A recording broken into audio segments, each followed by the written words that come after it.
Ini Lily, dan ia ingin sekali menjadi seorang aktris. Tapi setelah audisi demi audisi, tidak ada titik di mana mimpinya divalidasi. Yang terjadi cuma gagal dan gagal. Jadi, aku ngerasa kayak aku jelek. I just can't stop comparing myself to other girls. I think that everyone thinks the same way as me. Jadi intinya aku jelek. itu yang ada di pikirannya. Lily mulai merasa gelisah dalam situasi apapun.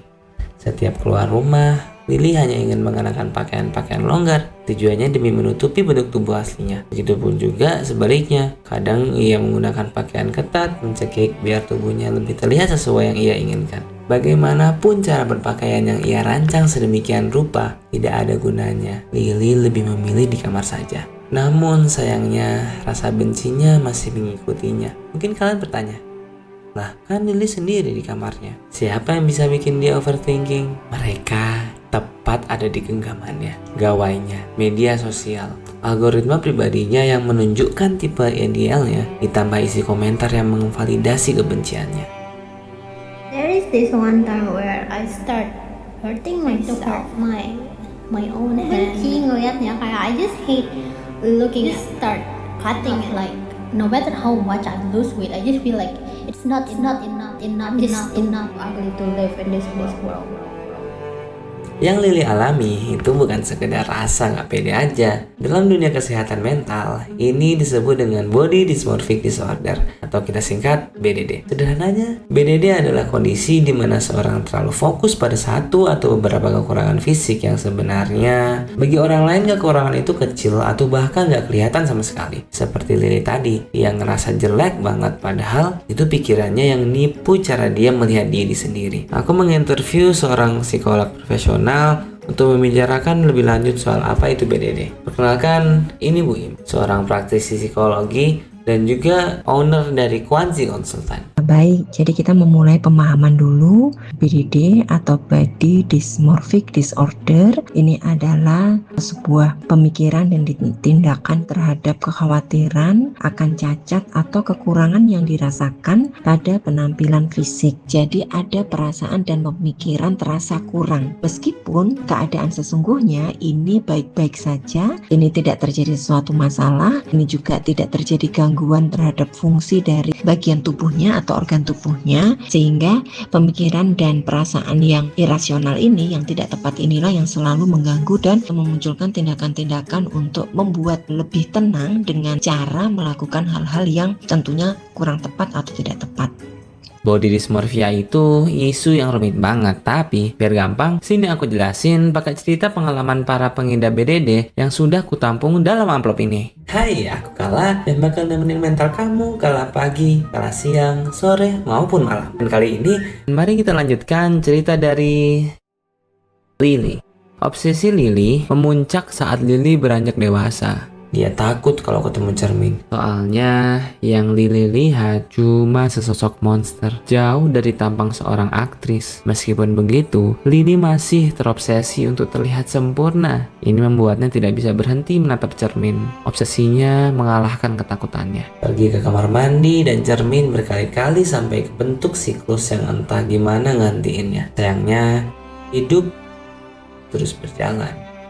Obsesi Lily membuat hidupnya berantakan.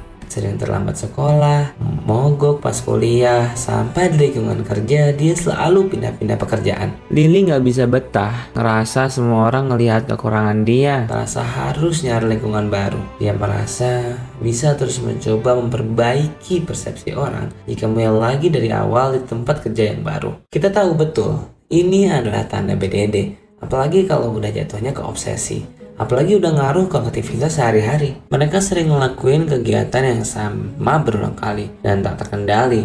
Akhirnya nggak produktif, kayak nyukur, nyisir, ngeringin rambut, dan lain-lain berkali-kali. Pokoknya biar lebih tenang gitu di kepalanya untuk keluar rumah. Nah, kalau udah kayak gini, udah sulit banget buat ngikutin kegiatan harian. Kan harus kontakan sama banyak orang. Kayak yang Lily rasakan saat sekolah, kuliah, sampai kerja. Karena kalau ketemu orang, juga yang kelihatan sama Zaki cuma mata dan mulut mereka. Semuanya terasa mengarah kepadanya. Dan ini adalah tahap paling buruknya, depresi. Depresi yang kayak apa? Depresi yang sampai makan aja susah. Dalam dunia medis, ini sebutannya adalah bulimia. Efek BDD emang beragam, tapi bulimia ini termasuk penyakit yang serius loh. Dari muntah-muntah, gigi rusak, asam lambung, dehidrasi, dan kamu gak bakal percaya, tapi ini juga bisa sampai gangguan jantung. Yes, penyakit mental emang sedalam itu. Tapi jangan khawatir. Untungnya, Lily nemuin video Kala, teman untuk mentalmu, dan bikin Lily cari tahu lebih lanjut soal BDD ini. Akhirnya, Lily nyari profesional buat bantuin. Oleh dokter, dia dikasih terapi dan dia mulai ngerti kalau masalah utamanya gak pernah gara-gara penampilannya, tapi gimana cara kita melihat dan mengerti apa yang kita rasakan soal penampilan kita. Rasa gelisah, depresi, semua itu nyata dan ada kok solusinya. Pertama adalah farmakoterapi. Farmakoterapi ini hanya boleh dilakukan oleh dokter dan atau psikiater. Jadi pemberian obat-obatan yang akan mempengaruhi kinerja sistem saraf, kinerja neurotransmitter, dan juga akan mengembalikan fungsi-fungsi dari organ tubuh yang mungkin bersamaan terganggu dengan situasi gangguan ini ya. Nah, selanjutnya dari sisi psikologi yang sering digunakan adalah terapi perilaku kognitif atau CBT atau Cognitive Behavior Therapy. Terapi CBT ini mencakup latihan ulang persepsi, jadi bagaimana mempersepsikan tubuh, bagaimana mempersepsikan kesehatan. Istilahnya adalah bagaimana kita melihat motivasi awal lalu kita kuatkan untuk motivasi-motivasi berikutnya. Satu faktor kuncinya adalah keyakinan dari klien bahwa aku bisa menerima dengan rasa syukur yang sangat kuat terhadap semua yang Tuhan berikan dari tubuhku ini.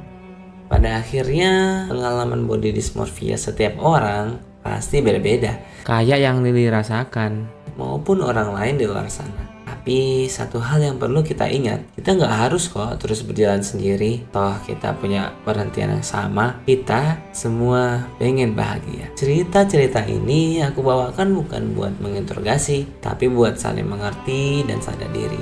Meskipun hidup kita masing-masing, kita bisa kok tetap saling mendengarkan dan menemani satu sama lain di antara masa-masa tersulit kita masing-masing. Sembuh dari body dysmorphia bukan cuma soal menutup cermin dan kembali ke dirimu yang semula, namun juga jadi proses buat kita pelan-pelan jadi diri kita yang jauh lebih baik, lebih kuat, dan lebih bijaksana dari sebelumnya. Yuk, kita jalan bareng-bareng, kala pagi, kala siang, kala sore, maupun kala malam kita. Aku Kala, dan jangan lupa istirahat.